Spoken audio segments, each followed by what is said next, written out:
여러분 안녕하세요. 오늘 8월 22일 수요일입니다. 좋아서 나누는 큐티 나눔 시간이고요. 오늘 말씀은 열왕기하 19장 20절에서 37절까지의 말씀입니다. 오늘 말씀은 하나님께서 어제 본문 가운데 이 히스기야의 기도를 들으시고 응답하셨다라는 내용들이 담겨 있는 말씀이 들어 있습니다. 특별히 이 20절에 하나님께서는 이제 이사야를 히스기야 왕에게 보내셔서 이렇게 말씀하셨습니다. 주 이스라엘의 하나님께서 임금님께서 아시리아의 사네립 왕의 일 때문에 주님께 올린 그 기도를 주님께서 들으셨습니다 라고 고백하고 있습니다. 히스기야 왕이 사네립이 보낸 그 편지, 하나님을 조롱하고 내가 다른 나라도 다 멸망시켰는데 이스라엘 따위야 그거 아무것도 아니지. 니들이 믿는 하나님이 뭐 대단할 것 같으냐? 그러면서 보냈던 편지가 있는데 그 편지를 펴놓고 하나님 앞에 기도했어요. 하나님은 히스기야의 그 애타는 기도를 들으시고 하나님께서 반드시 내가 내 일을 행하겠다라고 약속하시는 말씀이 오늘 등장하죠. 그러면서 하나님은 어떤 하나님으로 저는 묵상하게 됐냐면, 하나님은 그 인간의 모든 역사, 또 인류의 모든 역사를 이루시는 분이 바로 하나님이시다라는 것을 묵상하게 되었어요. 하나님께서 한 나라를 일으키시고 한 나라를 멸망시키시고 또 한 나라를 새롭게 세우시고, 이게 다 하나님의 역사 가운데 있는 거거든요. 그러면 오늘 이 사네립이란 사람은 하나님의 그 역사 가운데 말마따나 심판의 도구로 잠깐 사용되어졌던 거죠.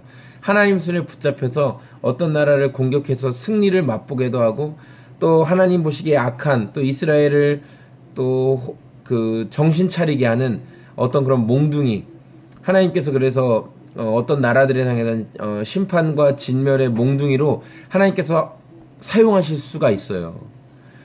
그러니까 지금 이 사네립도 그렇게 하나님 앞에 사용되었던 거예요. 그런데 이 사네립이 마치 자기가 신이 된 것처럼, 마치 자기가 하나님이 된 것처럼 막 승리를 맛보고 자기가 강대국인 이집트도 이기고 막 하다 보니까 24절에 땅을 파서 다른 나라의 물을 마시며 발바닥으로 밟기만 하고서도 이집트의 모든 강물을 내가 말렸다 이렇게 막 얘기하는 거예요. 내가 가기만 하면 뭐 다 끝난다. 내가 가기만 하면 뭐 모든 것들이 다 정리된다. 막 이렇게 자기를 너무 높인 거죠.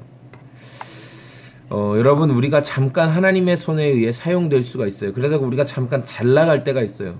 우리가 잠깐 잘 될 때가 있어요. 우리가 잠깐 생각하지 못한 내 능력 이상의 어떤 일들이 벌어질 때가 있는데, 그럴 때 기억해야 될 게, 내가 잘나서 내가 지금 대단해서 이 일들이 벌어지는 게 절대 아니란 사실을 여러분 꼭 기억하십시오.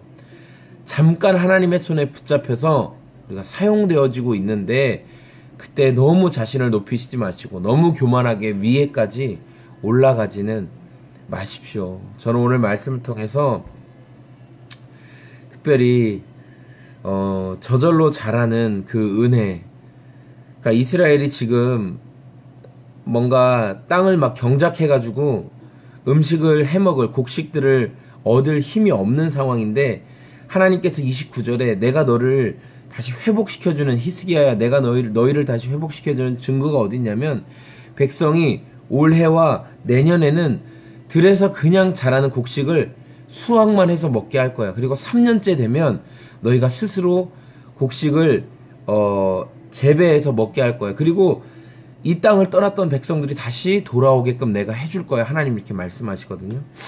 저는 이 말씀을 우리 수련회 가운데 주시는 약속의 말씀으로 붙잡았어요. 오늘 이 수련회를 위해서 준비하는 지체들이 함께 나와서 지금 새벽에 이제 기도할 거거든요.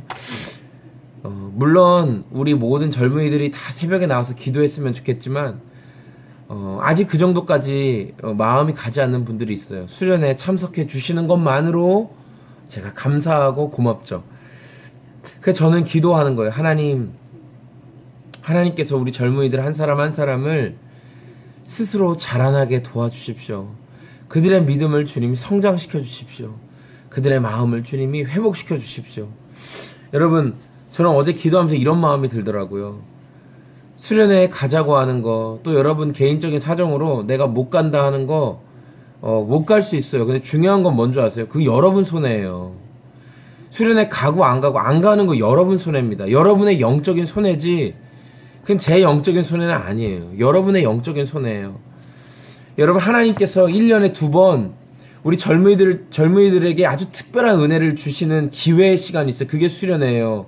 첫 번째 겨울 수련회, 두 번째 여름 수련회. 하나님께서 특별한 은혜의 시간을 주세요. 담임 목사님이 직접 와서 여러분 한 사람 한 사람의 머리에 손을 얹고 그냥 여러분 담임 목사님 대충 기도하나요? 대충 기도도 안 해요. 정말 간절한 마음으로 특별히 여러분이 낸 기도의 제목 취업이면 취업, 진로면 진로, 여러분 개인의 건강, 가정의 문제, 뭐 어떠한 아픔의 문제를 놓고 기도하는 것에 대해서 머리에 손을 얹고 간절히 기도해 주시는 특별한 기도의 시간이 준비되어 있어요. 그리고 또한 우리에게 선교적인 삶은 어떤 것인가? 여러분 다 선교적인 삶을 살아야 되는데 영향력 끼치는 삶을 살아야 하는데 그 영향력 끼치는 삶이란 과연 어떤 삶인가를 실제적으로 제시해 주실 수 있는 목사님, 강사님을 모셔서 강의를 듣는 시간. 이거 진짜 귀한 시간이고 1년에 2번 하나님께서 여러분에게 선물과 같이 예비해 주신 시간이에요. 회비가 너무 비싼가요? 회비 내지 마세요. 그냥이라도 오세요. 회비 때문에 못 오시면 얘기하세요. 장학금으로 해결해 드릴게요. 근데 중요한 건 뭔지 아세요? 여러분 마음이 없는 거예요. 마음이 없는 거. 기대하는 마음이 없는 거예요. 중요한 건 기대하는 마음이 없는 사람에게는 하나님이 부어주시지 않습니다. 적어도 내가 거기 갈 때 하나님께서 뭔가 역사하시지 않을까? 하나님께서 내 막혀있는 어떤 문제 가운데 하나님 일하시지 않을까? 하나님 빈들과 같은 내 마음 가운데 스스로 자라게 하시는 어떤 은혜를 주시지 않을까? 이런 마음을 가지고 오는 사람에게 하나님은 기대에 부응하시지. 그거 뭐 알아서 하겠지. 뭐 청년부 맨날 그런 행사 한다는데 나는 관심 없어. 나는 거기 가봤자 내가 말할 사람도 없고 또 나는 뭐 그냥 하나님의 일에 대해서 별로 궁금하지도 않고 또 나는 우리 교회가 나한테 잘 안 맞는 것 같아. 뭐 내가 공동체 생활을 뭐 하는 것도 별로 의미도 없고 우리 교회는 사랑이 없어. 예, 없습니다. 없어요. 예. 그리고 그런 당신에게 그런 기대하지 않는 당신에게 하나님이 일하시지 않습니다. 미안한 말이지만 여러분 마음 가운데 적어도 수련회에 하나님께서 일하실 것이고 하나님께서 또한 그곳에 있는 지체들을 변화시키시고 마음을 만지실 거예요. 하나님 다시 한번 그들에게 부흥의 때를 주실 거예요. 적어도 기대하는 마음으로 나오시고요. 적어도 못 가시는 분들은 기도해 주세요.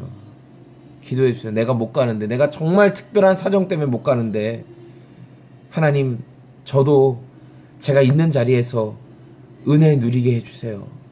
그런 가난한 마음, 겸손한 마음으로 나아가는 자는 또 하나님께서 그 마음 가운데 은혜를 주십니다. 스스로 자라게 하시는 은혜, 회복시키시는 은혜, 그 하나님 주시는 은혜를 꼭 여러분 경험하길 소망하고 기대합니다.